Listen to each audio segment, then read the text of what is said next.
미얀마에 있을 때 인터뷰하는데 어떤 사람이 사이도한테 이렇게 물었어요. 사이도 하루에 불상에 몇 분 절을 해야 됩니까? 미얀마 사람은 교육받을 때 절하고 삼배하고 앉고 일어나기 전에 삼배하고 일어나고 이렇게 했거든요. 그러니까 매 시간 좌선할 때마다 2번씩 절을 하는 거죠. 우리 사이도가 형식을 싫어하죠. 그러니까 사이도께서 그 사람한테 그럼 너는 도대체 몇 분 절하냐 하니까 자기는 좌선 전후에 한 번씩 하니까 하루에 한 10분쯤 하는 거예요. 그렇게 절을 합니다. 이렇게 말하니까 사이도께서 무슨 절을 그렇게 많이 하냐고 그냥 아침에 한 번 하고 저녁에 한 번 하라고. 부처님께서 붓다가 경전에서 법을 보는 사람이 곧 나를 본다 그랬다고. 법을 보는 사람이 곧 나를 본다. 그래서 네가 지금 수행하면서 수행해 나가는 것, 그게 바로 붓다의 가르침을 실천하는 것이고, 그렇게 수행하고 있다면 그게 바로 붓다를 예경하는 것이다. 이제 이렇게 말했죠. 이 사람이 정말 붓다를 예경하는 거예요. 부처님 당시 때 예경, 무엇이 진정한 붓다에 대한 예경인가? 부처님이 삼배하는 바람에 좀 이야기하는 거예요. 무엇이 진정한 붓다에 대한 예경인가? 부처님이 마지막에 돌아가시기 3개월 전에 이제 선언을 하시죠. 선언. 내가 이제 얼마 뒤에 우시 나가라에서 마지막 열반, 붓다의 마지막 열반을 빠리니빠나 그러죠. 뭐 반열반, 대열반 이렇게 하는데 빠리니빠나 그래요. 빠리니빠나에 들겠다, 죽겠다란 말이죠. 부처님이 사실 그 전에 죽어야 되는데 생명이 거의 다 했어요.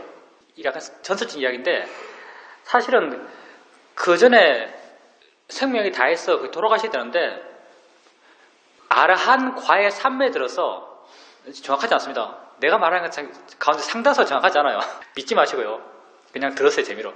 아라한 과의 선정이 들어서 일종의 계속 살겠다는 생명 에너지를 계속 일으키겠다는 그런 의도를 일으키는 거예요.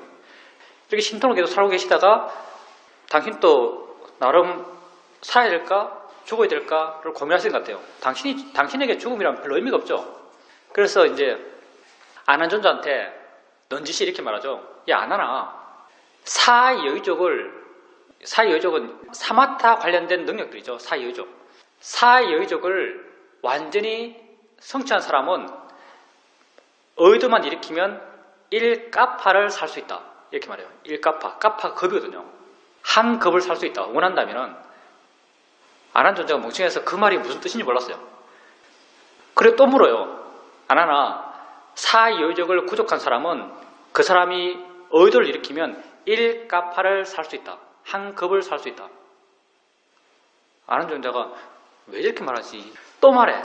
아나나, 사여의족을 구족한 사람이 원하면 한 급을 살 수 있다. 가만히 있었어요. 부처님이 이제 아나에 대해서 아나에게 묻고자 하는 의도를 거두셨죠. 아난존자가 조금 생각하다 보니까 그게 그 의미였나? 하면서 부처님 앞에 엎드리고 이제 부처님에게 말하는 거죠. 부처님, 세상 사람들에게 도움이 되도록 부처님께서 한 급 살겠다는 마음을 일으키십시오. 하는 거예요. 그러니까 부처님이 됐다. 시간 지났다. 이렇게 말하는 거죠. 지나갔다. 이미 지나갔다. 그러고는 당신께서 말하죠.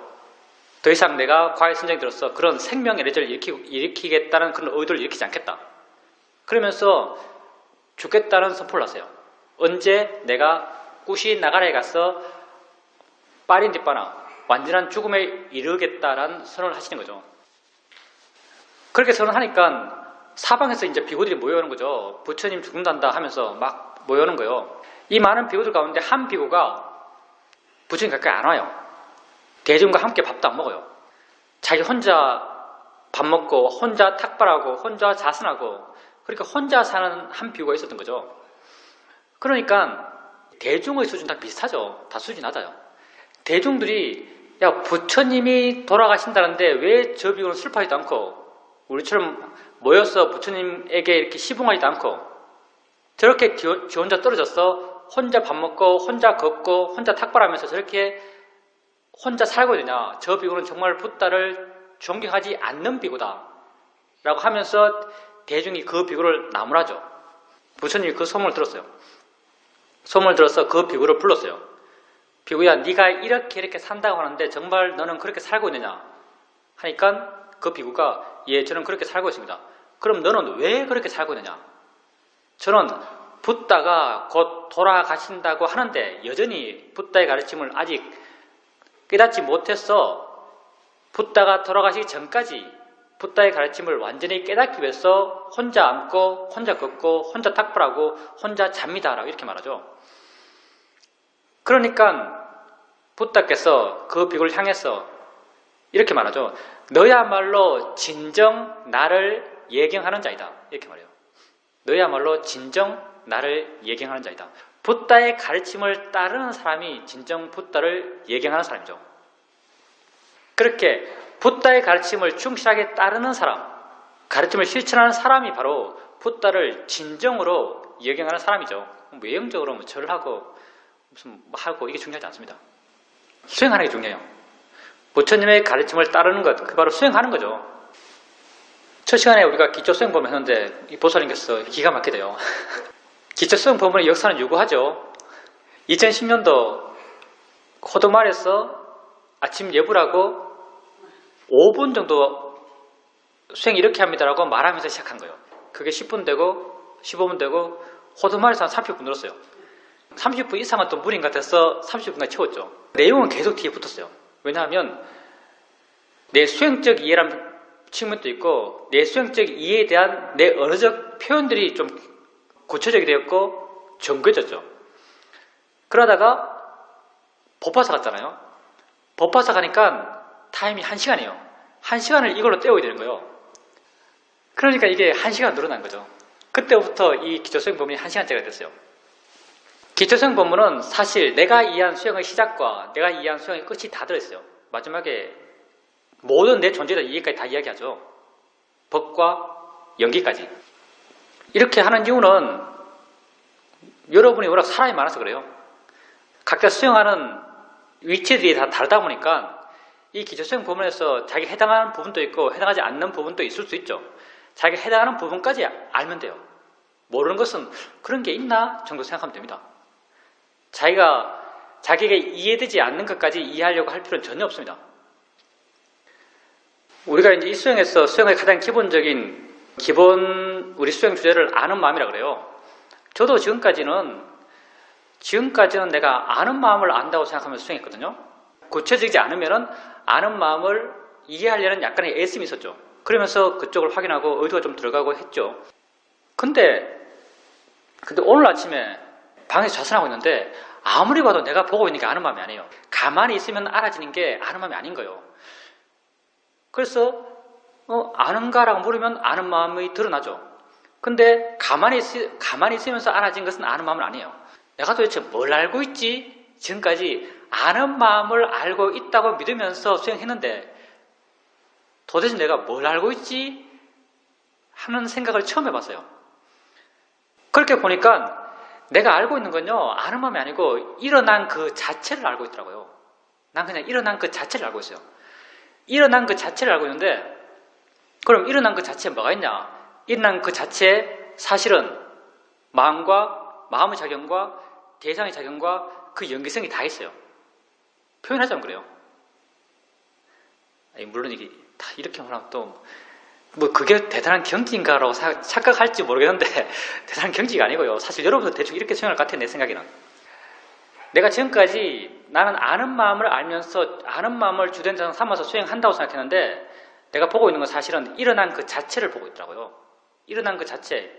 어떤 측면에서는 연기를 보고 있다고 말할 수 있는 거죠. 사실 그 일어남이 연기니까, 연기적 일어남이니까. 그래서 내가 내 수행 대상이 연기인가라는 생각이 들더라고요. 내가 연기를 보고 있나? 라는 생각을 하면서 이 수행의 변화, 처음에는 관념을 대상으로 마음을 좋게 하고 좋게 하면서 우리가 주된 대상 삼는 아는 마음을 이해 나가고 실제는 법을 아는 마음을 갖고 실제는 법을 이해 나가고 결국은 그렇게 연기로 가는 건가? 하는 생각을 잠깐 들었어요. 근데 모르겠어요, 저도. 하여튼 그게 내게 일어나는 거니까 그냥 그렇게 봐요. 그리고 그렇게 제가 지금 인터뷰하고 있는 겁니다. 내가 인터뷰할 사람이 없잖아요. 일어난 그 자체를 봐요. 그리고 그렇게 일어남이다라고 아니까 관심이 굉장히 커지더라고요. 그 일어남이 돼서. 그리고 일어남이 돼서 약간 생각을 일으키면서 그 일어남이 뭐지라고 보니까 거기에는 다 있는 거예요. 마음의 작용과 대상의 작용과 그 연기성이 일어남이라고 생각하니까 훨씬 더 수행하는 마음이 가벼워졌고 이게 넓어진 것 같아요. 여러분 이게 뭐 대단한 게 아니에요. 절대로. 수행은요 이상했어요. 수행은 사실 말로 표현하기 굉장히 힘든 건데 어떤 사람이 이렇게 수행했어요. 그 사람이 내가 이렇게 수행하고 있다라고 말로 표현하면요 이게 굉장히 대단하게 보여요. 근데 수행하는 그 사람에게는요 이건 아무것도 아니에요. 어떤 사람이 내가 이렇게 대단한 수행을 합니다라고 정말 자기 스스로 자기 수행을 대단하게 이야기하면서 대단하다고 자기 수행을 말하고 있다면요 그 사람은 틀린 사람이에요. 그냥 수행은 다 그냥 그런 거예요. 내게 자연스러운 거죠. 내가 지금 이 이야기를 여러분에게 한 이유가 뭐냐면요. 여러분이 지금 자기를 알아가잖아요. 여러분이 이렇게 자기를 알아갈 때 그렇게 자기 자신에게서 알아지는 그게 뭐다라고 하는 것이 전혀 중요하지 않다는 거죠. 언어적으로 이건 아는 마음이야, 이건 화야, 이건 생각이야, 이건 느낌이야, 이건 일으킨 생각이야. 이렇게 언어적으로 구체성을 갖고 그걸 알아가는 게요 전혀 중요하잖아요. 그냥 여러분에게 진짜 있는 걸 알아가면 돼요. 그냥 진짜 있는 것을요 이게 뭐다 언어적 표현 없이 그냥 이게 있다고 알아도요 그럼 법의 이치에 전혀 어긋나잖아요. 그냥 이게 있다고 알면 돼요. 그걸 언어로서 이건 아는 마음이야, 이건 보는 마음이야 그렇게 언어적 의미를 부여하는 것은 전혀 가치가 없어요. 어떤 수행자가 만약에 아는 마음을 알아라 하니까 아는 마음을 알아가요. 근데 자기는 아는 마음을 착각해서 삿띠를 갖고 삿띠와 아는 마음은 다르죠. 삿띠는 삿띠고 아는 마음은 윈냐나예요. 삿띠를 갖고 이건 아는 마음이라고 믿고 삿띠 하는 걸 갖고 아는 마음이라고 그렇게 아는 마음, 삿띠를 아는 마음으로 착각해서 수행했던 수행자가 있어요. 오래 수행했어요. 이 수행자가 과연 수행의 기분에서 수행의 바른 길에서 얼마나 어긋날 것인가? 이 수행자는요 수행의 바른 길에서 한치도 어긋나지 않아요. 나중에 이해하는 건 다 똑같아요. 결국 법의 이치는 다 같으니까. 이 법을 내가 삿띠라고 알든지 이름을, 이 법을 내가 아는 마음이라고 알든지 그건 전혀 중요하잖아요.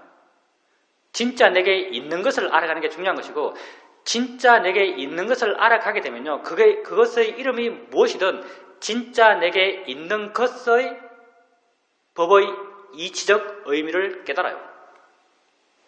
그게 작용의 성질이죠. 진짜 있는 것의 법의 이치와 작용의 어떤 이런 이해들은요 삿띠의 의미, 아는 마음의 의미, 화의 의미, 생각의 의미, 느낌의 의미, 봄의 의미 다 똑같은 거예요. 그러니까 언어에 묶여서 수행하지 마십시오. 수행을 하면 할수록 언어는 점점 버려져요. 의미가 퇴색돼 나가요. 그러니 중요한 거는 단지 자기 자신에게 있는 걸 아는 거예요. 그걸 그냥 있다라고 아는 정도만 해도 충분해요. 우리가 맨 처음 수행할 때 가장 기본기로 배우는 거잖아요. 가볍게 하십시오. 단지 있다라고 알면 됩니다. 내가 안다라고 있다라고 마음속으로 생각해 줄 필요도 없습니다. 있다라고 인지해 주는 정도면 충분합니다. 기본기가 결국 끝까지 가는 거죠. 그냥 자기에게 있다라고 인지해 주면 돼요. 그걸 뭐라고 정의하는 것은 수행적으로 전혀 무의미해요. 그러니 수행에서 교학이라는 것은 무의미하죠. 사실 난 수행에서 교학은 정말 무의미하다고 생각해요. 수행에서 교학은 나는 교학을 잘 모르지만 내 같은 입장에 있는 사람에게 조금 필요해요. 여러 사람에게 공유될 수 있는 언어를 써야 되니까. 근데 실제 수행하는 사람에게는요 이건 아무 필요도 없어요. 그냥 자기 자신이 가장 분명하고 바른 참고서죠. 자기를 반항하는 거예요. 내게 있는 걸 그냥 알아가는 거죠. 내게 있는 그 하나를 알아가면 모든 문제는 저절로 해결되는 거죠. 붓다가 누가 법의 마스터인가? 붓다는 이렇게 말하죠. 내가 한 법문, 내가 한 많은 법문이 아니고요. 내가 한 법문, 부처님은 이 영어로 스탠자라고 하던데 그냥 사국이 하는 정도.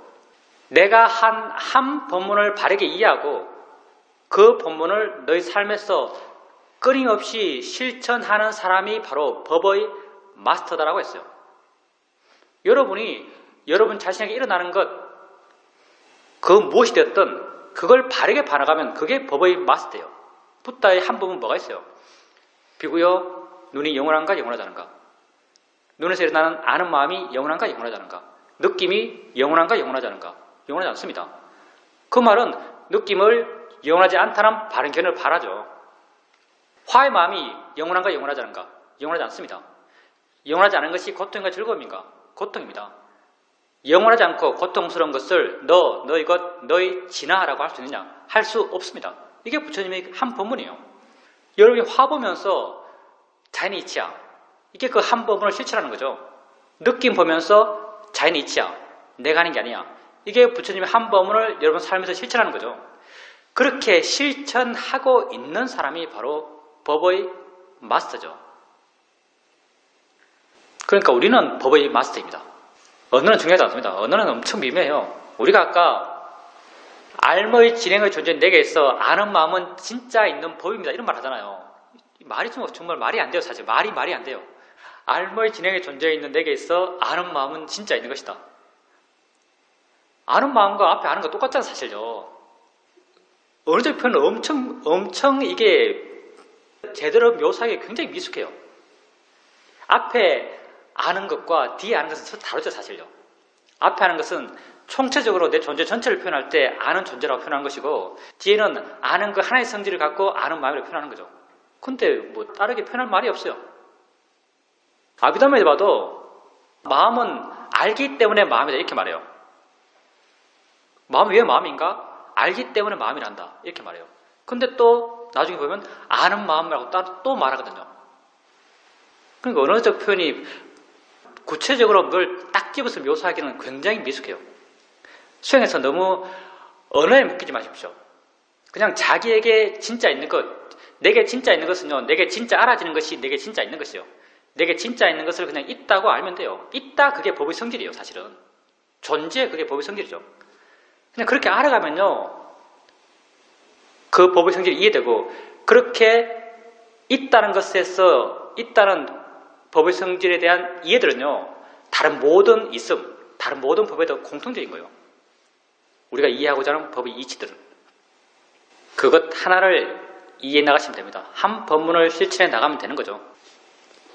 진짜 지혜는요, 진짜 우리가 통찰지라고 부르는, 내가 이해한 게 아니고요, 내 마음이 이해하고 있는 지혜는요, 우리가 사유적으로 어떤 제대로 원인교육을 밟아서 전개해 나가는 어떤 사유적 전개가 아니고요, 전개로 아는 것이 아니고요, 진짜 내가 마음이 이해한 건요, 내게 물으면은 내가 이해하고 있어? 물으면 마음에 멋있게 표현하면 울림이 있어요.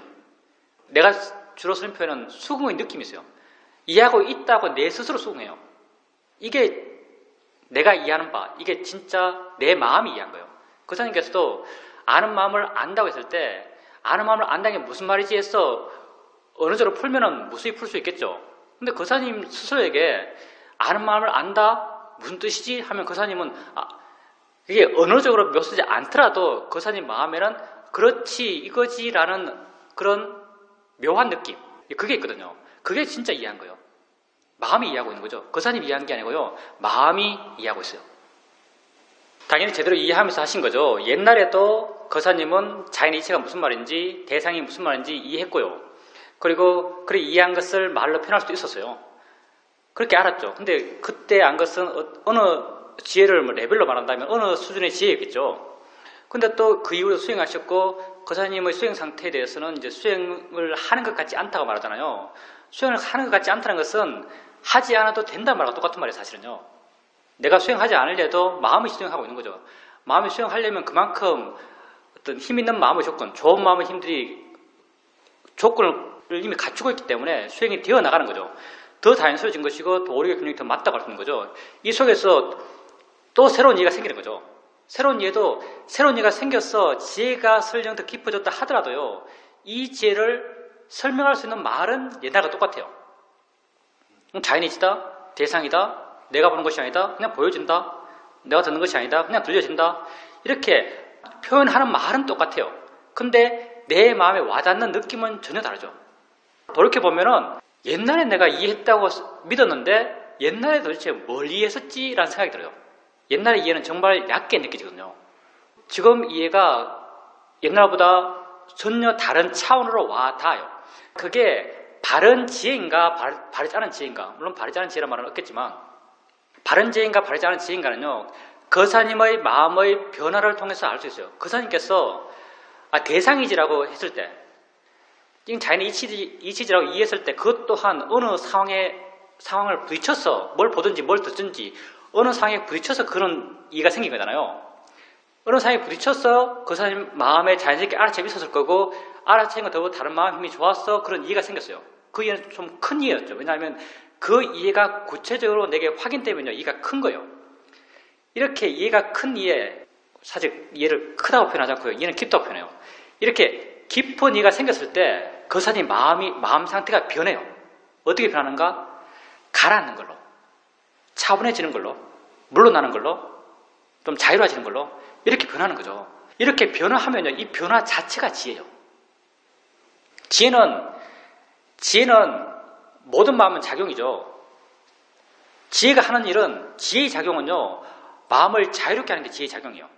거사님에게 그런 이해가 있었을 때 거사님 마음은 자유로워졌을 거예요.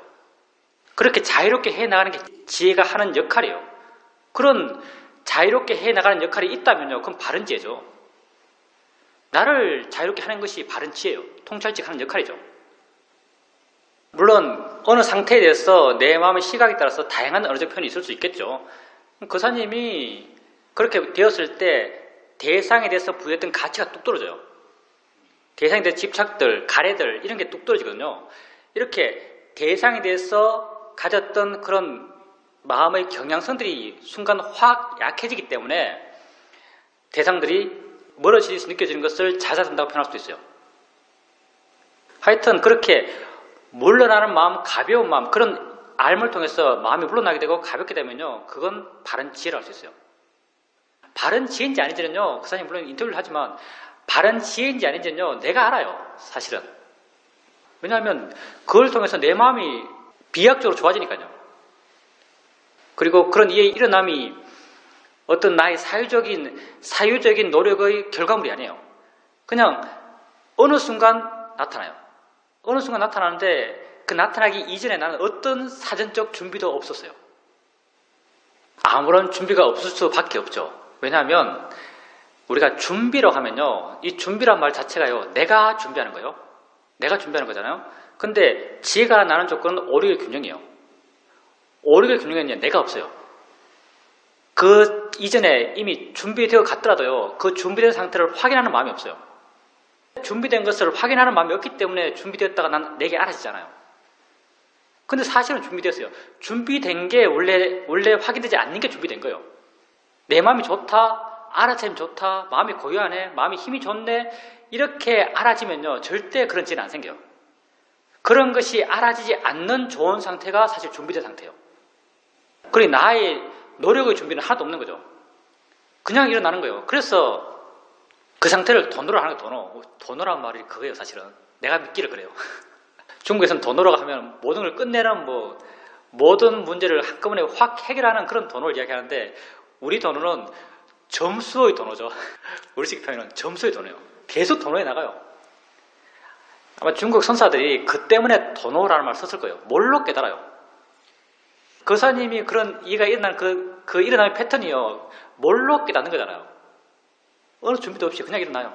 이제 내가 사회도하고 인터뷰할 때도 어떤 인터뷰를 한 적이 있냐면, 사회도 나는 좌선할 때 아무것도 안 합니다. 근데 좀 의심스럽습니다.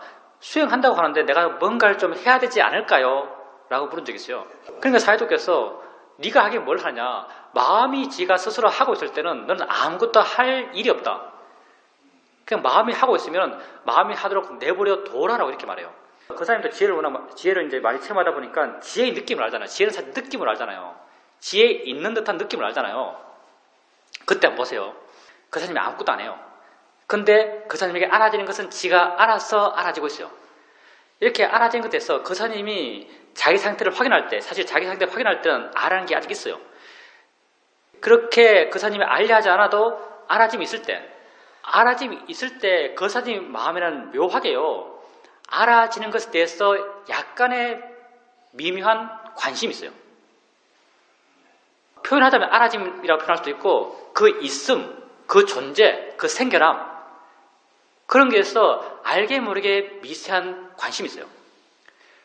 그 관심이요. 관심이 있기 때문에 그 관심이 알아차린 마음을 스스로 일으켜요. 그 관심이 바로 법에 대한 조사고요. 바로 지혜거든요.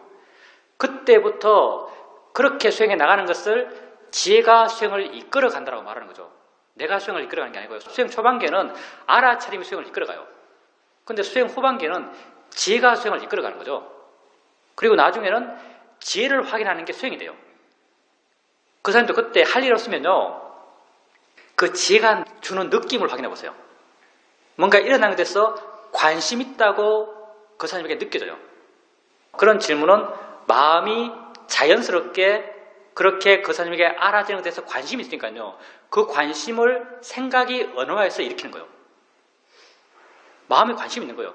관심이 있으니까 마음이 거기를 주목하고 있는 것이고 이 주목하고 있는 게 벌써 알아차림이고 지혜가 있기 때문에 이것도 자유롭고 자유로운 게 사마디고요. 그리고 지혜가 있기 때문에 뭘 하고 있다, 의미 있다는 느낌이 들어요. 이게 신심이고요. 그리고 지혜있기 때문에 관심이 있어요. 이것도 깨어남이에요. 이렇게 오력이 다 살아있는 거예요. 그 사람이 아무런 노력 없이도 오력이 다 살아있는 거죠. 이 오력을 이끌어가는 것은 그때 관심의 지혜죠. 이렇게 해나가다 보면은 어느 순간 되면 내가 어떻다라는 자기 확인이 사라져요. 이걸 우리는 오력의 균형이 맞다고 하고요. 내가 없는 상태의 균형이에요. 그때 그 사람에게 뭔가 알아지죠. 뭐네라고 확 알아지는 거죠. 그렇게 이해가 생겨나고 이해가 생겨나면 그렇게 알아지는 것으로부터 마음이 자유롭게 변한다는 걸 알 수 있어요. 그걸 뭐 또 다양하게 표현하겠죠. 표현은 많아요, 사실은. 가벼워진다, 가라앉는다, 물러난다, 자유로워진다, 밝아진다. 그런 변화가 느껴지는 거죠. 그러면서 이렇게 지혜가 크게 났을 때는 마음이 좋아졌다는 걸 아주 명료하게 알 수 있습니다. 내 마음이 좋아졌다. 어떤 사람이 사회도가 물었어요. 사회도 도대체 어떤 사람이 수행을 잘합니까? 라고 물었어요. 그러니까 사회도께서 하신 말씀, 정말 수행을 잘하는 사람은 끊임없이 수행하는 사람이 수행을 잘하는 사람이다. 이렇게 말해요. 끊임없이 수행을 하는 사람이 수행을 잘하는 사람이죠. 무슨 그 물은 사람이 기대한 바는 뭐냐 하면 지혜가 항상 있는 사람, 알아차림 계속 있는 사람. 질문자는 그렇게 기대하고 물었어요. 사회도가 저렇게 대답할 거야 라고 물었는데 사회도는 그렇게 대답 안 해요. 우리 사회도가 엄청 스마트한 분이죠. 정답만 말해요. 수행을 잘하는 사람은요, 끊임없이 수행하는 사람이 수행을 잘하는 사람이에요. 저렇게 수행하는 사람이 약점이 뭔지 아세요? 나의 노력이 약했어요. 놓칠 때는 확실히 놓쳐요. 근데 보살님은 노력으로 깨어있는 그런 힘이 좋기 때문에요, 놓치려고 하면 수행해야지라는 마음을 일으켜요. 그래서 잘 안 놓쳐요. 그러니까 끊임없이 수행하는 사람이 수행 잘한다는 그 입장에서 보살님이 수행을 더 잘하세요. 그러니까 수행을 더 잘하시는 거예요. 노력하면 노력하는 것이고요. 수행하면 수행하는 것이고, 그리고 그렇게 이어져 나가게 수행해 나가시면 돼요. 그리고 이제 그 수행하는 것을 수행하지 않는 것 같다 이렇게 말하는데, 이것도 사회도와 관련된 아주 재밌는 에피소드가 있어요. 인터뷰 시간인데 인터뷰 막 하면 사회도가 막 듣고 있잖아요. 듣고 있으면서 심심하니까 막 발톱을 막 깎고 있죠. 인터뷰 사람가 20명, 30명 앉아있는데 사람도 엄청 심각하게 제 수행 이렇게 하고 있습니다. 사회도가 어떻게 대답할까 기대하면서 막 인터뷰하고 있는데 사회도는 발톱을 뚝뚝뚝 깎고 있는 거죠. 그러니까 어느 한국 스님이 열을 받았어요. 화가 나서 아주 빠른 말로 사회도 지금 삿띠 있습니까? 사회도 지금 삿띠 있습니까? 라고 물어본 거죠. 사회도가 거기를 탁 두더니 삿띠 있냐고 하면서 이제 손톱깎이를 내려놓으시고 발톱깎이를 내려놓으시고 말을 해요. 하신 말씀, 수행에 정말 능숙한 사람을 보면 그 사람은 수행 안 하는 것 같이 보인다. 네가 수행한다고 수행하니까 수행하는 것 같이 보이지. 정말 수행이 삶이 된 사람, 수행하는 것이 살아가는 것이고 살아가는 것이 수행하는 사람이 된 사람들은 정말 수행 안 하는 것 같이 보인다. 이런 말을 한 적이 있어요. 그러니 이제 그 능숙한 사람은 정말 수행 안 하는 것 같이 보여요. 수행이 되어져 나가는 거죠. 자기 의지로 수행하지 않는 거죠. 아니요, 잘못 생각한 게 아니고요. 대상에 대한 이해의 수준도 굉장히 많이 다릅니다. 내가 아까 바연견에서 말한 대상은요, 대상에 대한 이해 깊이로 말한다면 가장 초본적인 거예요. 이 이해는요, 거의 대상은 내 밖에 있는 것이다. 이런 의미로 말했죠. 대상은 내 밖에 있는 것이라서 신경 쓸 필요가 없다는 입장에서 대상일 뿐이라는 이야기를 했어요. 수행을 맨 처음 하는 사람들은요, 대상을 이런 식으로 이해해요. 대상은 내게 아니고, 내가 저걸 보면은 전 내 밖에 있는 거잖아. 이런 시각으로 대상을 보는 거죠. 이걸 통해서 마음이 물러나고 가벼워져요. 이렇게 물러나고 가벼워지는 것 또한 수행하는 바른 마음의 상태가 되기 때문에 이런 식으로 대상을 표현하기도 하는 거죠. 근데 수행을 해 나가면서 대상에 대한 이해는 점점점 바뀌어가요. 처음에는 내 밖에 있는 것이 됐다가 좀 지나면 감각기를 향해서 오는 것이 되었다가 내 감각기를 향해서 오는 것이 되었다가 또 이해가 더 깊어지면 있다는 것에 대한 이해가 깊어지면 있다는 것은 내 암과 알의 기초에서 있다는 게 있는 거죠. 있다는 것에 대한 이해가 깊어지면서 대상이 오는 게 아니고 아는 마음이 알 때 함께 있는 거네라고 이해해요. 예, 마음이 있을 때 함께 있는 것이 대상이네 라고 이해해요. 또 이해가 깊어지면 대상이라는 것은 고정되어 있는 것이 아니라 이렇게 가만히 있는 고정된 것이 아니라 아는 마음이 아는 것처럼 대상도 알아지는 것이네, 알아지는 작용이라고 이해해요. 또 더 깊어지면요, 대상이 알아지는 작용하는 대상이 지금까지는 아는 마음이 나고 아는 쪽이 나고 알아지는 쪽은 나 아닌 객체라고 알아왔는데 어느 순간부터는 알아지는 것 또한 나네라고 이해해요. 왜냐하면 나는 알아지는 것과 아는 것의 함께 일어나거든요. 나는 알모 존재예요. 알면 알아지는 것과 아는 것이 함께 있을 때 알미 되는 거죠. 그래서 어느 순간 되면요, 대상이라는 그 자체가 나의 한 부분이구나라고 이해해요. 이때부터는 연기로 들어가는 거죠. 이렇게 대상이라는 말도 말로는 그냥 대상이지만요, 그 이해의 깊이는 계속해서 변해가요. 그러니 지금 보살님이 이해하고 있는 그 이해와 내가 아까 바른견을 이야기할 때 대상이 뭐다라고 설명했던 그 대상과는 아주 큰 괴리가 있을 수 있죠. 보살님을 믿으세요. 나를 믿지 마세요. 이제 다른 무엇이 있다 하더라도 보살님이 스스로 찾아갈 것이죠. 예, 나는 말이에요. 말은 틀렸어요.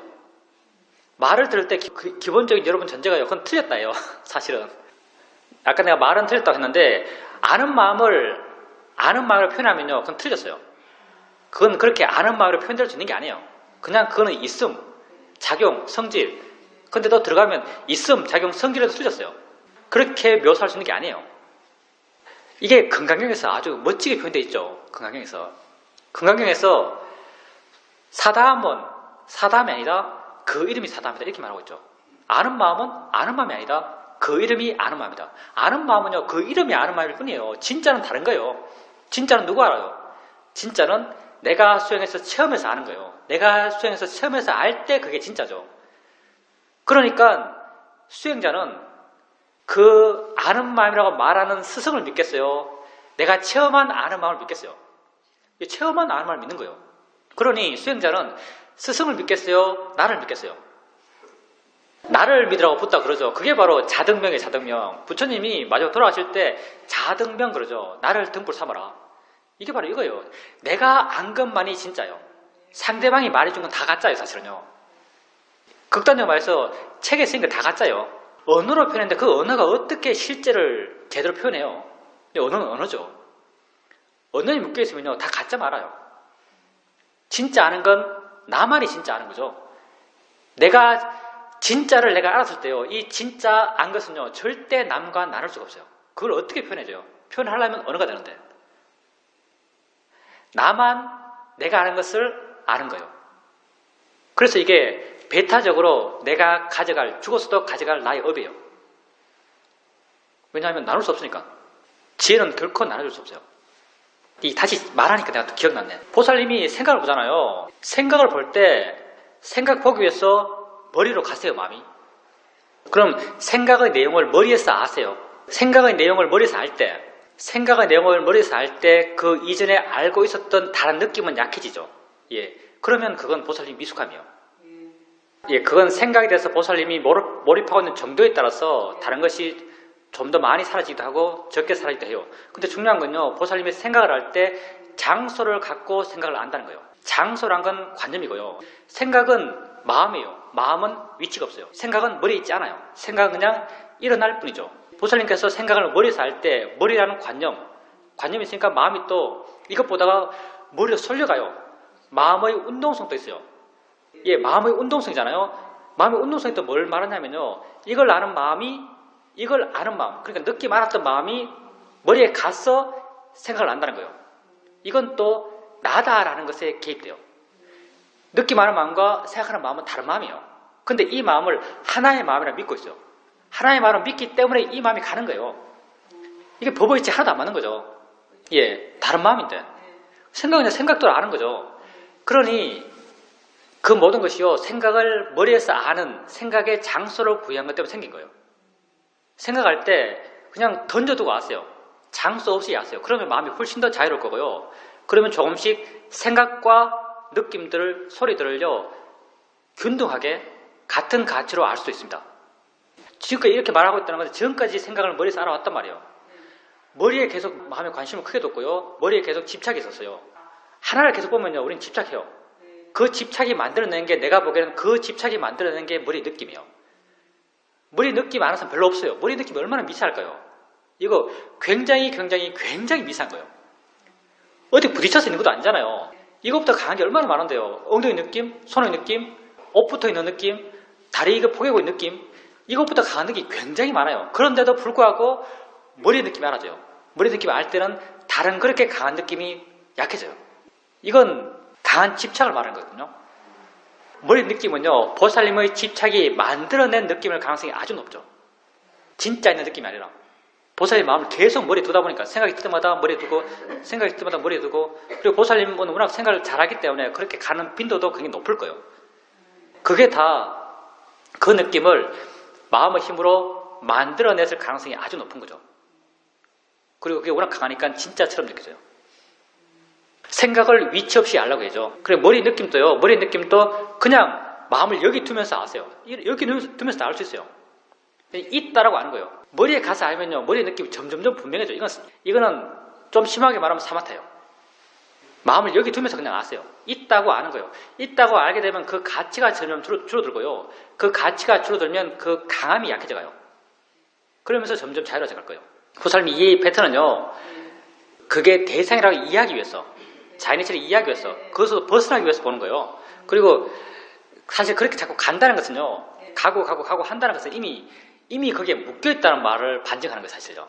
이미 묶여있거든요. 그러니까 가장 기본적으로 알아차림 할 때요, 머리의 느낌과 함께 다른 것을 함께 알려고 하세요. 마음의 힘이 좋기 때문에요, 충분히 그럴 수 있거든요. 예, 엉덩이 느낌과 함께 아세요. 엉덩이 느낌과 함께 알면 거기 가 있지 않아요. 함께 안다는 그 자체가요, 거기에 마음이 올 곳이 다 가 있지 않단 말이거든요. 그러면 점점 그것으로부터 마음이 물러날 수 있어요. 예, 동시에 알고 있으면 돼요. 동시에 알고 있으면서 그 머리의 느낌이 있다는 것을 인지 점검하고 있으면 돼요. 보살님이 머리의 느낌 가서 머리의 느낌을 자세히 봐서 그걸 해결하는 게 아니에요. 보살님이 자꾸 머리의 느낌 가서 이해할 수 있다고 하는 것이 내가 느끼기에는요, 가서 그걸 대상으로 이걸 자세히 봄으로써 이거의 정체를 꿰뚫어서 알겠다는 이런 뉘앙스를 푼 거예요. 이렇게 하면 할수록 집착하는 거예요. 우리가 이해한다는 것은요, 점점 무시해 갈 수 있는 게 이해하는 거예요, 사실은요. 이해했기 때문에 무시할 수 있는 거예요. 없어도 그만, 있어도 그만이에요. 근데 보살님은 이해한다고 말하지만 그 이해하는 것은요, 점점 집착을 키워가는 그런 이해의 방향이에요. 가서 그걸 보면서 이해한다. 이건 집착이에요. 그냥 그 있음을 확인하는 정도면 충분해요. 그 정도면 충분한 알아차림이에요. 그렇게 했을 때 다른 대상들과 함께 알 수 있어요. 이렇게 함께 알 수 있다면요, 그것으로부터 마음은 그 집착을 많이 놓은 거예요. 그러다 보면 그 가치들이 떨어져 갈 것이고, 그 가치가 정말 없으면요, 머리 느낌 거의 안 알아져요. 워낙 미세해서. 있겠지만. 동시에 봐야 되는 게 절대 문제 아니고요. 보살님 마음이, 아까 머리 같은 경우는 머리로 계속 솔려가니까 동시에 봐라라고 말을 하는 거죠. 중요한 건 이해하는 게 중요한 것이고요. 보살님이 그렇게 아침에 일어났을 때 가슴에 안 좋은 마음의 느낌이 있을 때, 이게 마음일 뿐이야, 느낄 뿐이야라고 보잖아요. 봤을 때 그 안 좋은 느낌으로부터 좀 멀어진다 느껴지잖아요. 떨어져서 보고 있다고 느껴지죠. 이 안 좋은 것일수록 떨어지기 쉬워요, 사실요. 떨어져서 보고 있다고 알아지면 이걸 충분해요. 이해하고 있는 거죠. 보살님과 이게 내 것이 아니라고 이미 이해하고 있는 거예요. 그 이해하고 있는 상태로 수행하면 돼요. 그때 그것과 함께 다른 걸 알아야 되는 게 아니에요. 알고 있는 걸 이해하면 돼요. 보살님 말씀하셨던 당연히 아는 거지. 어디서 나온 당연히 아는 거냐면요. 내가 이거 찾고 있어요. 손의 느낌이 있어요. 손의 느낌이 있으니까 당연히 알지라고 생각해요. 당연히 바보도 아니고 초등학생도 물어봐요. 너 손의 느낌 알아? 뭐 알죠? 이렇게 말해요. 이렇게 아는 것은요. 사유적인 알미예요. 내가 아는 게 있으니까 손의 느낌이 있으니까 생각해보니까 당연히 내가 알 수 있지 알지라고 이렇게 생각하는 거죠. 이건 결과죠. 아는 그 자체를 아는 게 아니에요. 이 상태를 설명하는 거죠. 손의 느낌을 안다고. 안다는 그 자체를 이해한 건 아니에요. 보살님이 안다는 그 자체는 이해가 안 되잖아요. 무슨 말이냐면은 자, 보살님이 지금 이렇게 손을 잡고 있어요. 손을 잡고 있죠. 잡고 있으면 손에 느낌이 있어요. 보살님 느낌 있다고 말할 수 있는 것은 느낌을 알기 때문이죠. 느낌을 알기 때문이요. 아는 게 뭐지? 아는 게 마음인가? 라고 하면 보살님 마음에 어떤 뭐랄까 남음이 있어요. 보통 느낌이 있어요. 그렇지라는 수긍의 느낌이 있어요. 대상을 알고 있다고 이해되세요? 예, 알고 있다고 이해되면 그게 아는 마음을 아는 거예요. 아는 마음 그 자체가요. 언어로 표현할 수 없는 거예요. 사실은요. 개구즉착이라 그러잖아요. 언어 도단이라고 말하죠. 분리문자라고 하죠. 분리문자 별거 아니에요. 사실은요. 문자를 세우면 틀렸단 말이에요. 문자를 세울 수 없다잖아요. 아는 마음을 아는 마음이라 세울 수 없어요. 사실요. 근데 우리가 소통을 하려다 보니까 아는 마음이라고 말한 거죠. 보살님께서 아는가라고 물어봤죠. 대상들이 알아주고 있어요. 그때 아는가 물어보죠. 그때 마음에 알지라고 이해가 돼요. 아는 마음을 안다. 이거는 전체적인 수행을 설명한 거예요. 아는 마음을 안다. 그래서 어떤 사람이 보살님 같은 케이스 아는 마음을 안다는 게 뭐지? 하면 엄청 헷갈려요. 아는 마음을 안다는 게 뭐지? 도대체 모르겠어요. 근데 이거 치우고요. 보살님이 대상지 알아주고 있죠. 알아주고 있으면 보살님이 아는가 물어보잖아요. 아는가 물어보면 알지라고 이해가 되잖아요. 알지라고 이해가 되죠. 알지라고 이해가 되면요. 그게 그 상태 자체가요. 아는 마음을 안 것이에요. 자, 그럼 우리 도식적으로 설명해 봅시다. 도식적으로. 자, 대상이 있어요. 그렇죠? 대상이 있어요. 아는 마음이 있어요. 아는 마음이 있어요. 그럼 보살님 뒤에서 물어요. 여기서 묻는 게 있겠죠? 여기서 아나 하면 알지 그래요. 그렇죠? 알지 그러죠. 이게 알지 그러죠. 그러면 이거 보세요.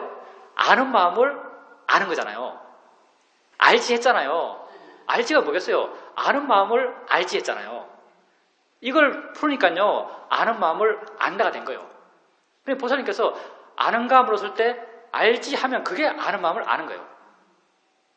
알면 시시하거든요. 모르면 거의 주문 같은데 알면 엄청 시시한 거예요. 원래 법은요. 이해하면 아무것도 아니에요. 알아진 대상이 있을 때 아는가 물어서 알지라고 확인되면 또 물었어요. 또 알지 하면 또 물었어요. 또 알지 하면 또 물었어요. 예, 계속 물었어요. 계속. 알지 하면 또 묻고 알지 하면 또 물었어요. 묻고 해 나가다 보면요. 나중에는 물을 필요가 없을 때가 있어요. 그냥 안 물어도 안다는 걸 이해하고 있어요. 그러면 안다는 걸 이해하면서 쭉 수행하면 돼요. 아나 했을 때 아나라고 묻는 게 중요한 게 아니고 아나라고 물었을 때 내 마음에 알지라는 수긍이 생기는 게 중요해요. 그렇게 나오면 돼요. 그리고 보살님께서 아까 분리문자 얘기했는데 보살님께서 아나 했을 때 느낌이 생겼죠. 느낌이 생겨났는데 이게 느낌 생긴 이게 아는 마음 맞아? 라고 의심이 생기잖아요. 아까도 말했지만 이 두 가지 가운데 더 정확한 건요. 보살님이 알지라고 이해한 이게 더 정확한 거예요. 아는 마음이 어느 정도 표현이 중요한 게 아니고 이게 진짜고 이게 가짜예요. 이 상태를 제대로 어느 정도 표현하는 게 불가능하기 때문에 분리문자, 언어도단, 개고즉착 이런 게 생긴 거예요. 법의 특성들이죠. 법의 특성은 분리문자예요. 문자를 세울 수 없는 게 법의 특성이에요.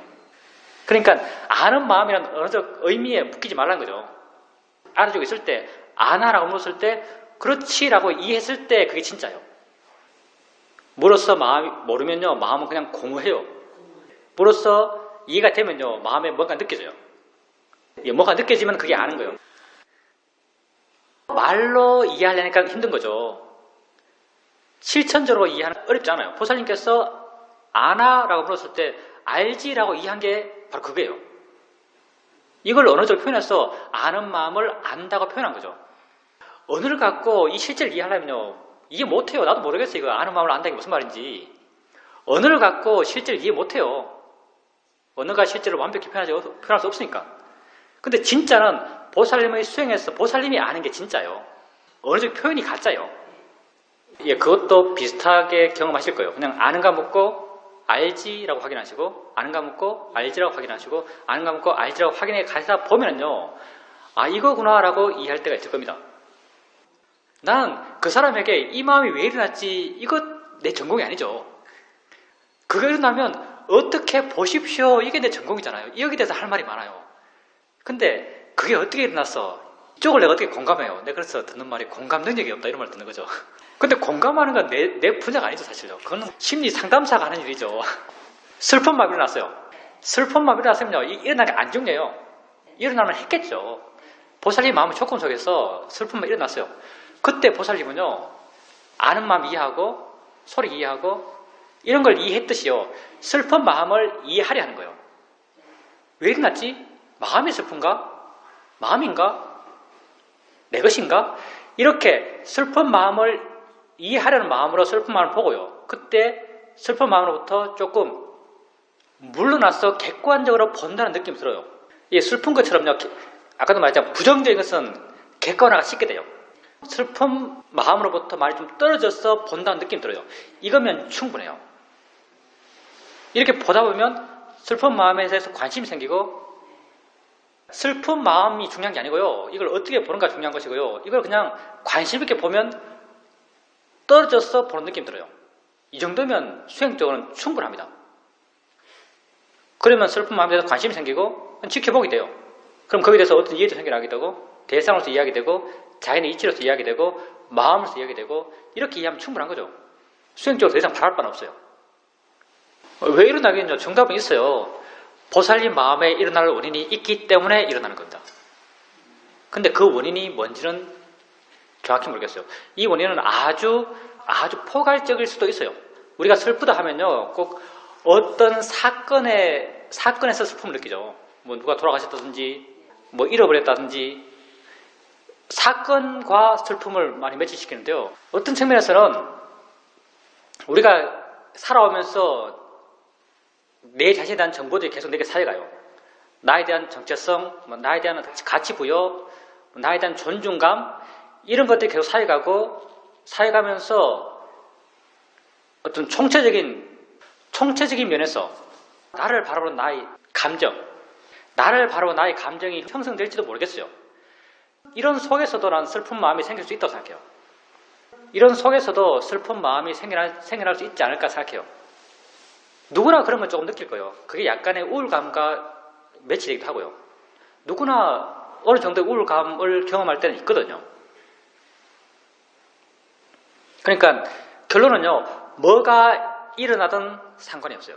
보살님이 해야 될 것은 바르게 보는 것이고요. 슬픔이라는 게 드러났어요. 수행의 원리를 한번 봅시다. 우리가 기본적으로 업장을 녹이려고 수행해요. 대승적 표현으로. 근데 업장은 안 보이잖아요. 마음이 있고 마음에 수많은 조건들이 있는 거죠. 이게 업장이에요. 말하자면은 마음에 수많은 조건들이 있어요. 근데 이걸 우리가 못 보기 때문에 고칠 수 없어요. 근데 이런 마음의 조건들이 뭔가를 일으켜요.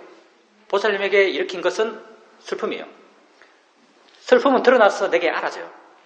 우리가 수행을 한다는 것은 알아지는 것을 대상으로만 수행할 수 있어요. 우리가 알아진 걸 대상으로 어떻게 수행하는가? 이거 별것 아니야 라고 수행하는 거예요. 사실요. 대상이야, 자연의 이치야, 내 것이 아니야, 일어나는 거야, 별것 아니라 수행하고, 알아지는 것에 대해서 점점 가치 부여를 줄여가요. 무가치하게 느껴가고, 무가치하게 알면 알수록 이 내게 알아지는 것은 있어도 그만, 없어도 그만이에요. 있어도 그만, 없어도 그만이 되어나가면요, 이것을 일으켰던 내부적 조건이 있겠죠. 내게 알아지지 않은 조건이 있어요. 있어도 그만, 없어도 그만이 되면요, 이걸 일으켰던 내부적 조건이 약해져요. 그게 우리 수행의 기본적인 원리죠. 만약에 내게 어떤 것이 알아지고, 알아진 것에 대해서 이것은 있어야 돼 라고 하면 조건은 강해져요. 이것은 없어져야 돼 라고 하면요, 조건은 강해져요. 근데 이건 있어도 그만, 없어도 그만이야. 있어도 그만, 없어도 그만이 이 말이 바로 우백가거든요. 그렇게 되었을 때 이 조건은 약해져요.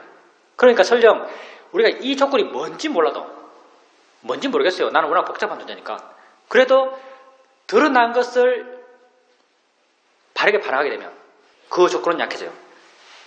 그러니 보살님이 해야 될 것은 그렇게 바르게 반응하는 것, 그걸 해야죠. 보살님께서 그걸 읽으면서, 보살님이 지금 이렇게 사성제를 이야기하는 게 그걸 읽으면서 사성제가 이거구나라고 이해했기 때문에 이렇게 말씀하실 거예요. 그렇게 읽으면서 사성제가 이거구나라고 이해한 이유가 뭐냐면요, 보살님이 여기서 내 말 듣고 수행했기 때문에요. 내 사성제 이야기를 듣고 수행해서 보살님의 사성제를 스스로 조금 깨달았기 때문에 그 말을 읽으면서 이거네 라고 스스로 깨달은 거죠. 우리가 어떤 말을 듣고 어떤 글을 읽고 이거네 라고 깨닫는 건요, 사실 내 안에 그 이해가 이미 형성되었기 때문에요. 아는 만큼 보인다잖아요. 내가 이미 알았기 때문에 보이는 거예요. 이해한 것도요, 이미 내가 알았기 때문에 이해한 거죠. 내 안에 아는 바탕이 이미 형성되었기 때문에 그게 알아진 거예요. 사성제에 대한 암 또한 마찬가지고요. 그리고 보살님이 처음에 이제 아는 마음과 수행에 대해서 좀 가벼워졌고 마음이 좀 놓여졌다 했잖아요. 수행해서 가벼워지고 부담이 적고 노력하는 게 적어지면요, 그건 수행의 바른 길이에요. 수행이 이렇게 바르게 되어 갔다고 이렇게 말할 수 있는 거죠. 수행을 해가면 해갈수록 그런 수행에 대한 가벼움은 점점 더 가벼워져 갈 거예요. 그리고 이제 고통을 줄이는 것. 보살님께서 수행을 고통을 줄이기 위해서 했는데 사이도 말 들어보니까 수행은 이해하기 위해서 하는 거더라. 내가 잘못했네? 이렇게 생각할 필요 전혀 없어요. 큰 그림에서, 전체적인 그림에서요, 수행을 왜 하는가? 고통을 줄이기 위해서요. 큰 그림에서요, 수행은 고통을 줄이기 위해서 해요. 보살님이 고통을 줄이기 위해서 한다는 것은 보살님께서 고통스러운 상황을 만났을 때 보살님 수행했어요. 그 수행의 목적이 그때 만난 고통을 줄이는 거예요. 그래서 그 말을 하실 텐데, 부처님도 고통을 줄이기 위해서 수행한다고 말씀하세요. 내가 왜 가르치는가? 고통을 분명히 이해하기 위해서 너에게 가르친다, 이렇게 말해요. 고통을 이해하는 게 고통을 줄이는 거예요. 이게 불교 수행의 가장 큰 목적이죠. 고통을 줄이는 것. 근데 그 목적에서요, 방법이 나요. 방법이. 고통을 줄여야 한다. 그럼 어떻게 고통을 줄일 것인가가 나온 거죠. 방법이요. 방법이 두 가지죠. 고통스러운 상황, 만약 화라면 화를 없애는 걸로 고통을 줄일 것인가? 이렇게 고통이 안 줄어요. 화를 없애는 걸로 고통을 줄이는 것, 보통 사람들이 하죠. 보통 사람들이 화나면 화 없애려고 그래요. 근데 화 없애려고 하는 그 마음이 바로 화예요. 저 사람 때문에 내가 왜 화를 내야 돼? 하면서 화를 내요. 화 없애려고 하는 그 마음이 바로 화예요. 화가 고통스럽다면요, 화를 없애려고 하는 그 화 때문에 또 고통받아요. 이건 화가 없어지지 않아요. 이건 고통이 줄어들지 않는 거죠. 붓다가 가르쳐준 고통을 줄이는 방법은요, 화가 났을 때 화를 이해함을 통해서 고통을 줄이는 거예요. 그래서 이름 만 나오는 거죠. 수행은 실천이잖아요. 그래서 고통을 줄이는 실천 방법은 이해하는 것이에요. 이해되었을 때 고통이 주는 거죠. 그래서 붓다께서는 경전에서 미움은 미움으로 치유되지 않는다. 미움은 뭐로 치유돼요? 미움은 사랑으로 치유된다 이거예요. 표현이 맞나요? 미움은 사랑으로 치유된다고 붓다는 경전에서 말하고 있어요. 마찬가지예요. 화가 났을 때 이 화를 미워하면요, 이건 치유가 안 돼요. 이 화를 사랑했을 때 치유가 되는 거예요. 우리가 화를 사랑하는 방식은, 야, 이거 대상이야. 지 힘으로 지 스스로 있는 거지. 내 것이 아니야. 마음이야. 이렇게 화를 봐주는 것, 화를 수용하고 이렇게 화를 봐주는 것, 이게 우리가 화를 사랑하는 방식이에요. 이걸 좀 더 구체적으로 말하면 화를 이해하려는 마음으로 화를 보는 거예요. 그리고 화가 이해되었을 때 화로부터 나는 물러나게 되고 화로부터 나는 덜 고통받는 거예요. 그러니까 화로부터 받는 고통을 줄이는 실천적 방법이요, 화를 이해하는 거예요. 그래서 우리가 수행 실천에서 우리가 해 나가야 되는 방향은요, 이해하려는 방향이요. 알고자 하는 방향이죠. 그리고 이제 알아차림 이어짐. 보살님이 스스로 고통받지 않게 수행하셨고, 고통스러울 때 수행하려고 하셨어요. 고통스러울 때 고통을 줄이기 위해서 고통을 줄인다는 목적이 너무 강했기 때문에 고통스러울 때는 수행하려 해요. 그런데 이 목적이 사라지면은 수행하려는 마음이 없는 거죠. 그러니까 알아차림이 이어지지 않아요. 근데 이 고통은요, 보살님이 느끼는 내가 고통스럽다고 알 때만 있는 게 아니에요. 보살님이 알지 못할 때도 많아요. 내가 보고, 듣고, 느끼고, 생각하고, 일상의 삶 속에서 알미 일어날 때 매 순간순간 이런 고통 요소들이 있어요. 욕심이 개입하고, 화가 개입함을 통해서. 매 순간순간 일어나고 있는 거죠. 내가 고통스럽다 하면요, 이건 굉장히 강한 대상이에요. 강한 대상을 대상으로 자유롭기는 굉장히 힘들어요. 약한 대상을 대상으로 자유로워졌을 때 나중에 강한 대상을 대상으로 자유로워질 수 있어요. 약한 대상을 대상으로 무엇이 문제인지, 무엇이 나의 고통을 유발했는지를 이해해 나가는 거예요. 보면서 아주 시시한 별것 아니에요. 근데 보기 싫어요. 이렇게 보이는 걸 대상으로 아주 보이는 거지 라고 했을 때 나는 보여지는 것으로부터 조금 물러나요. 그럴 때 내가 왜 고통받았는지, 내가 보면서 뭘 이해하지 못했기 때문에 고통받았는지, 그리고 뭘 이해했을 때 고통스럽지 않는지, 내 마음의 관심을 어디에 둬야 하는지 이런 것이 명확히 드러나요. 들음이 돼서, 느낌이 돼서, 나중에 약한 화에 대해서 이렇게 알아차림이 이어가면서 그렇게 삶에서 만나는 알아지는 것들, 가벼운 것들을 알아가면서 조금씩 어떻게 봐야 하는지를 익숙하게 알아가게 되는 거죠.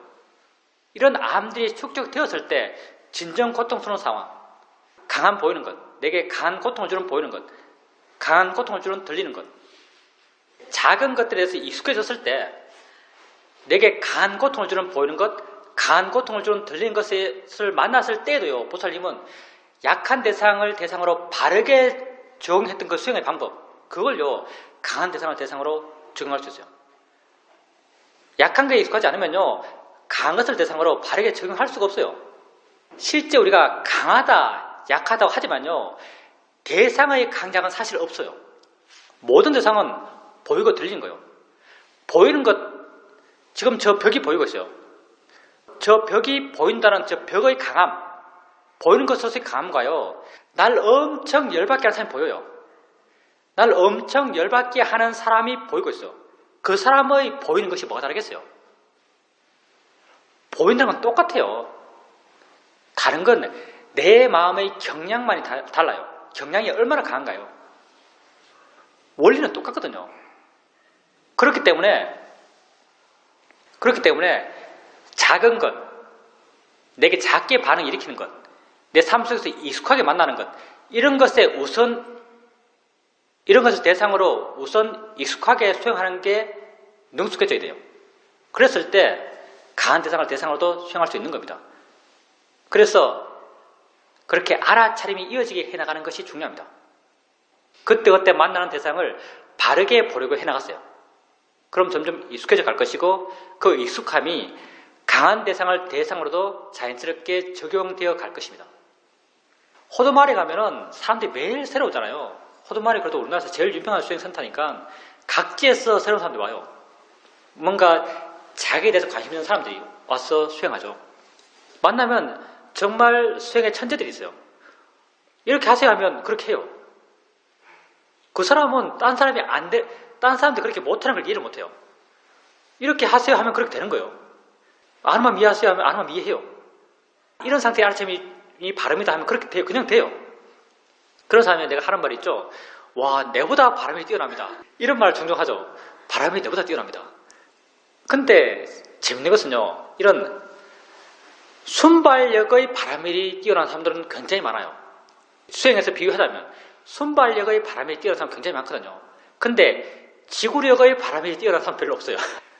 한참 지나서 알았죠. 이 지구력의 바람이 순발력의 바람이 못지않게 중요하구나. 정말 지구력의 바람이요, 순발력의 바람이 못지않게 중요해요. 왜냐하면 순발력의 바람이 뛰어난 사람들 오래 수행 안 해요. 이렇게 수행하는 사람 별로 없어요. 정말 내가 느끼기에는요, 그 사람이 계속 수행하면 정말 지혜가 대단한 사람이 될 것 같은데 수행 안 하더라고요. 우리는 다 지구력의 바람이 뛰어난 사람이잖아요. 지구력의 바람이 뛰어난 사람이죠. 지구력의 바람이 뛰어나면요, 가긴 가요. 그러니 우리의 바람일을 잘 써야죠. 지구력의 바람일을 잘 써야 돼요. 하고 하면 됩니다. 한 발 한 발 가는 거예요. 중요한 건 몇 발자국 갔다는 게 아니에요. 이게 정말 중요한 게 아니에요. 중요한 건 우리가 삶을 이끌어가는 우리 삶의 방향성이에요. 이게 중요하죠. 왜? 방향이 바르면 가는 거예요. 한 발, 한 발, 한 발. 그 한 발 한 발의 우리의 방향성은요, 자유로움의 방향이에요. 고통받지 않음의 방향이고요. 그 방향이 완성되었을 때 이름이 해탈이에요. 뭐 해탈이 별거 있나요? 가다 보면 가겠죠. 자, 우리 모두 다 바람일이 뛰어난 사람입니다. 한 걸음 한 걸음 그렇게 갔어요. 머리뿐 아니라 어디에 뭐 엉덩이 느낌이든 손의 느낌이든 어디에 있는 느낌에 관심 갖지 말고요. 그냥 마음은 가운데 두고요. 마음은 위치 없이 가운데 두고요. 알아지는 느낌이 있음을 확인하면 돼요. 보살님에게 그냥 뭣도 알려하지 않고 그냥 마음을 가만히 두는 거예요. 가만히 두는 것을 좀 포인트 집어서 말하면 뭐 앞에 두는 거예요. 앞에 둔다는 것도 그렇게 맞지는 않아요. 사실요. 맞지는 않거든요. 위치가 지금 다 틀렸어요. 예, 그러니까요. 앞에 둔다는 것도 억지로 말하는 거고요. 그냥 뭣도 알려 하지 않아요. 가만히 있어요. 가만히 있을 때 알아지는 느낌 있잖아요. 생각이 있을 때는요, 보살님 마음을 꽉 잡아요. 그때는요, 힘을 줄 필요가 있어요.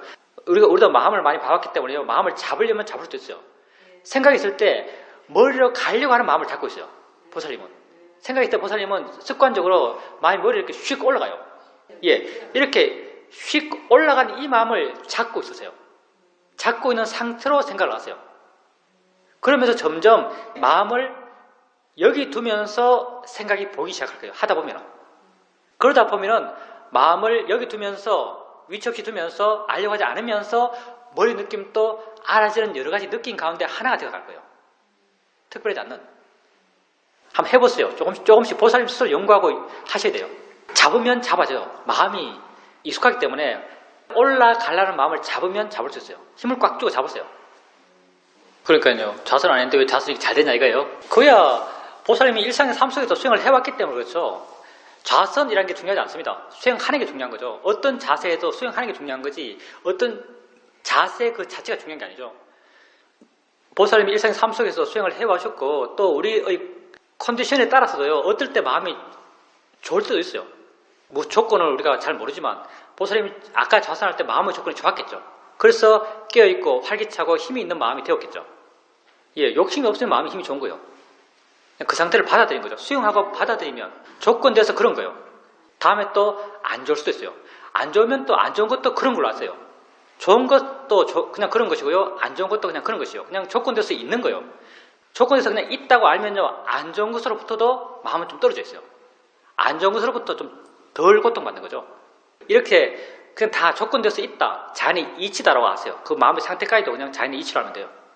그럼 보살님께서 답답하다고 하는 것은 느낌이 뭐지?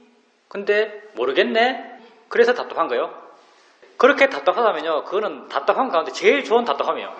보살님이 아직 느낌이다. 느낌을 느끼는 마음의 어떤 성질들, 작용들, 법으로서 이치들, 그리고 느껴지는 물질의 성질, 작용, 이치들 이런 것에 대해서 보살님 마음에 와닿게, 보살님 마음에 수긍될 만큼 이해하지 못했기 때문에 그래요.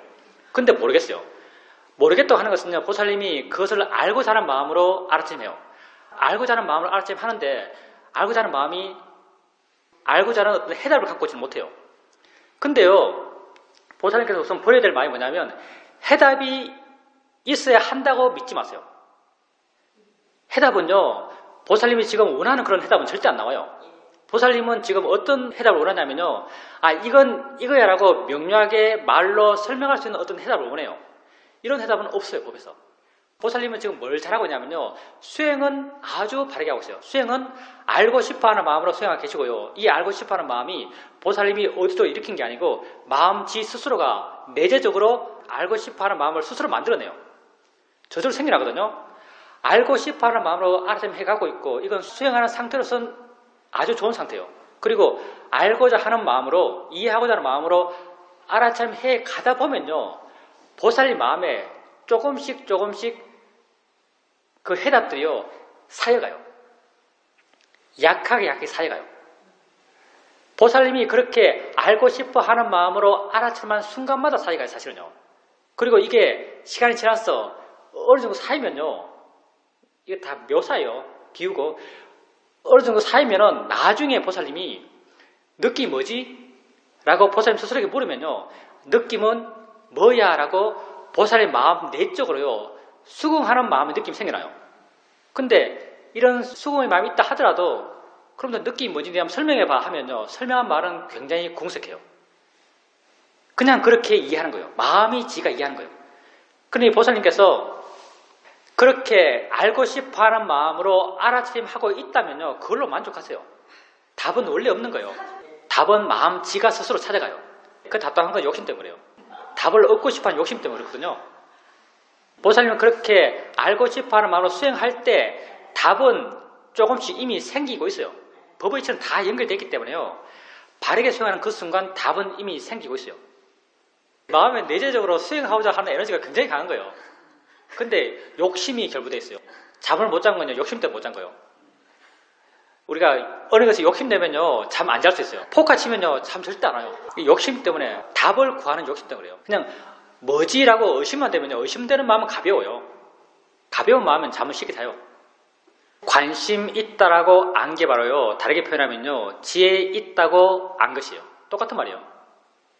표현만 다르지. 그렇게 알면 돼요. 수행하는 목적은 수행하는 그 자체예요.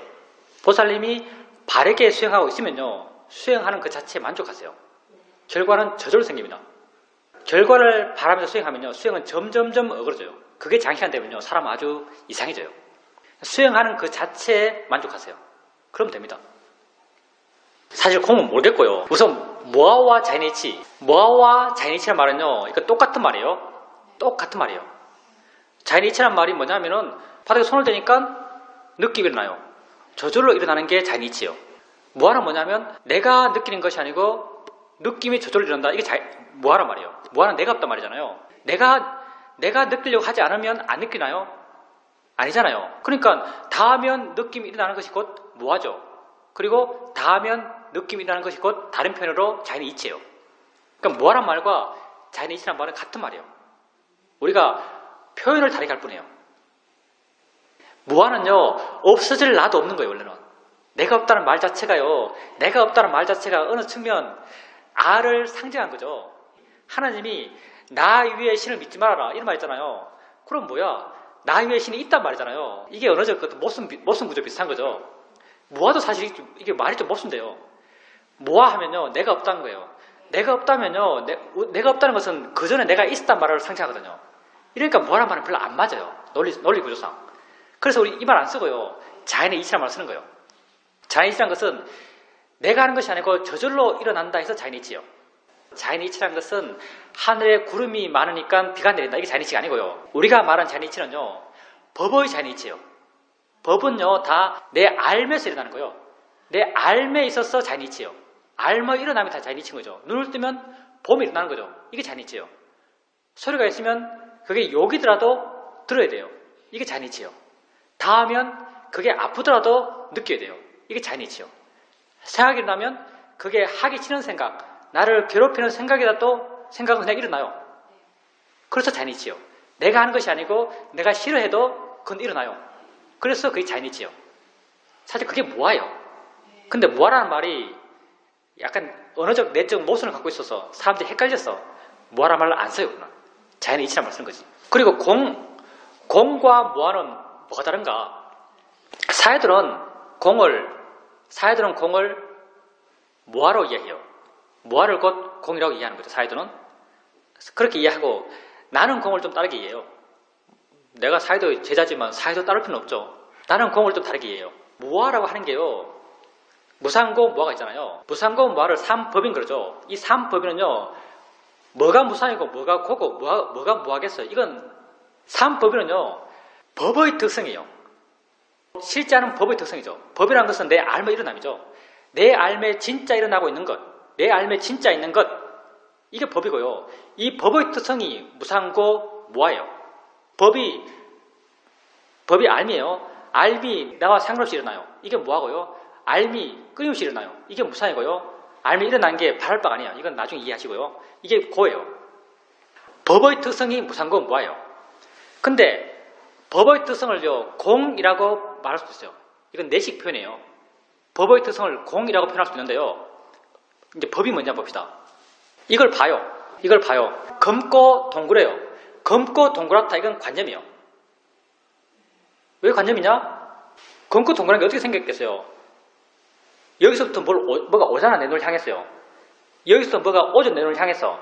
근데 검고 동그란 게 오는 게 아니죠. 다른 게 뭔가 오잖아요. 뭔가 오는 게 있잖아요. 뭔가 오는 게 있고 이게 눈에 부딪히고 눈에 부딪힌 걸 마음이 해석해서 검고 동그랗게 만들어졌어요. 검고 동그란 거 내 마음이 해석해서 만들어낸 거죠. 이게 관점이에요. 근데 내 암의 진짜 있는 건 뭐냐면 뭔가 오고 있는 게 진짜잖아요. 눈을 향해 오고 있는 뭐가 있었어요. 눈을 향해 오고 있는 이것은 검고 동그란 게 아니에요. 이건 어떤 모양이에요? 모양이 없어요. 어떤 색깔이요? 색깔이 없어요. 어떤 위치예요? 위치가 없어요. 어떤 내용이요? 내용이 없어요. 있는 건 단지 오고 있는 뭐가 있는 거죠. 오고 있는 뭐가 있다고 했을 때 이걸 장소 없이 모양 없이 위치 없이 크기 없이 내용 없이 뭐가 있다 했을 때 이 있다를 있다고 말할 수 있을까요? 있다고 말하기 굉장히 미세하잖아요. 굉장히 애매하잖아요. 이걸 있다고 말하기 굉장히 애매하잖아요. 이걸 있다고 말하기 애매하니까요. 공을 표현할 때 이런 표현을 써요. 진공묘유란 말 쓰잖아요. 진공묘유란 말 써요. 진공 뭐예요? 진짜 없다잖아요. 진짜 없어요. 모양도 없고 색깔도 없고 위치도 없고 아무것도 없어요. 내가 있다고 말할 수 있는 건 아무것도 없어요. 근데 묘유해요. 뭔가 있어요. 뭔가 작용이 있는 거죠. 여기서 다시 말하지만 이건 순전히 나의 자작이에요. 있다고 하는 건요. 뭔 그런 작용, 미세하지만 미묘하지만 알아지지 않지만 뭔가 작용이 있는 거예요. 그러니까 법을 공이다라고 말할 때 이 공은요. 이 법의 특성을 말하는 거죠. 법이 이렇게 없는 것 같지만 법은 뭐가 있는 거예요. 그걸 표현해서 공이라고 말하지 않았나라고 나는 생각해요.